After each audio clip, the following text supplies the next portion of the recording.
গোপালগঞ্জকে যদি ছাপা করা না হয় আগামী 24 ঘন্টা পর মানে আগামী পরশু শুক্রবার হাজারো ছাত্র জনতা নিয়ে গোপালগঞ্জকে স্বাধীন করার উদ্দেশ্যে লং মার্চ টু গোপালগঞ্জ ঘোষণা করছি। মাননীয় আর্মির চিফ, পুলিশের আইজিপি এবং ইন্টারিম বাহাদুর যত্ন নিয়ে শোনেন। যেই দিনে আমার 6টা ভাই শহীদ হয়েছে, সেই শহীদ হওয়ার দিনে যখন রাজপথে নামতে হলো, তাদের জন্য দুরূদ পড়ে মাগফিরাত কামনা করতে না পেরে এই বৃষ্টির মধ্যে রাজপথে দাঁড়াইতে হইল।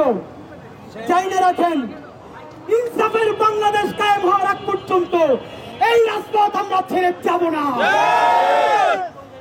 গোপালগঞ্জ থাকলে ইন্টারিম থাকবে না,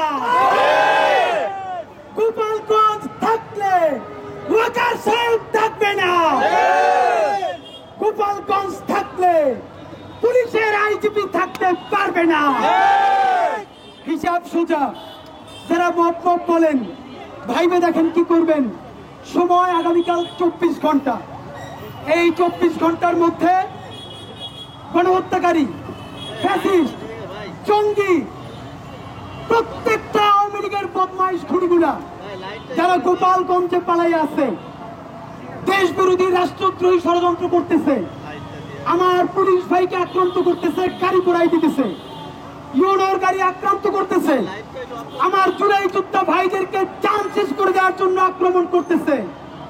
24 ঘন্টার মধ্যে মাটির নিচ থেকেও ওদেরকে ধৈর্য না যদি বিচার করার উদ্যোগ গ্রহণ করা না হয়, সন্ত্রাসীদের অভয়ারণ্য গোপালগঞ্জকে যদি ছাপা করা না হয় আগামী 24 ঘন্টা পর মানে আগামী পরশু শুক্রবার হাজারো ছাত্র জনতা নিয়ে গোপালগঞ্জকে স্বাধীন করার উদ্দেশ্যে লং মার্চ টু গোপালগঞ্জ ঘোষণা করছি।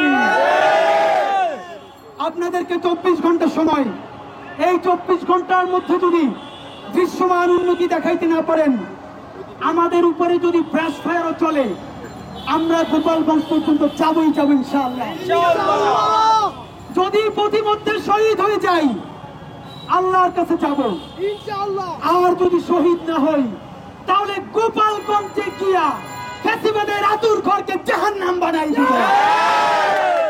সুতরাং ইন্টারিম সিদ্ধান্ত নেন, অ্যাকশনে যাবেন নাকি সম্মিলিত মারা খাবেন। গোপালগঞ্জে বাঁচাইয়া রাইখা আসিফ মাহমুদ আর মাহফুজ চেয়ারে বসো ভাই, ফেসবুকে পোস্ট দাও, আমার ভাইদের উপরে আক্রমণ হয়, তুমিও তো সরকার, কেন সরকার থেকে পদত্যাগ করতেছো না বলো? যদি বিচার করতে পারো পারবা, নইলে আগামীকালের মধ্যে যদি বিচারও না শুরু হয় আর মাহফুজের আসিফ তোমরাও যদি ক্ষমতা আঁকড়াইয়ে ধরো, সবার আগে তোমাদের বিরুদ্ধে গণ আন্দোলনের ডাক দেওয়া হবে। তোমরা পদত্যাগ করো, এরপরে চেয়ারে প্রত্যেকটা সুশীলকে আমরা টানাই আইনা জনতার আদালতে আমরা বিচার করবো ইনশাআল্লাহ।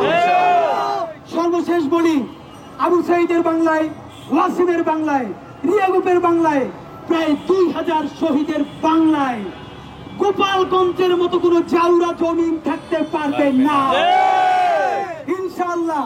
এই জমিনকে আমরা বিজয় করে সেখানে শুকরানা নামাজ পড়ে বাংলাদেশের স্বাধীনতার পতাকা উড়াই দিয়ে আসবো। আগামীকালকের মধ্যে সরকার দৃশ্যমান অ্যাকশন না নিলে আপনাদের সাথে দেখা হবে আগামী পরশু 18 জুলাই শুক্রবার লং মার্চ টু গোপালগঞ্জে। বাংলাদেশ জিন্দাবাদ, ইনকিলাব জিন্দাবাদ।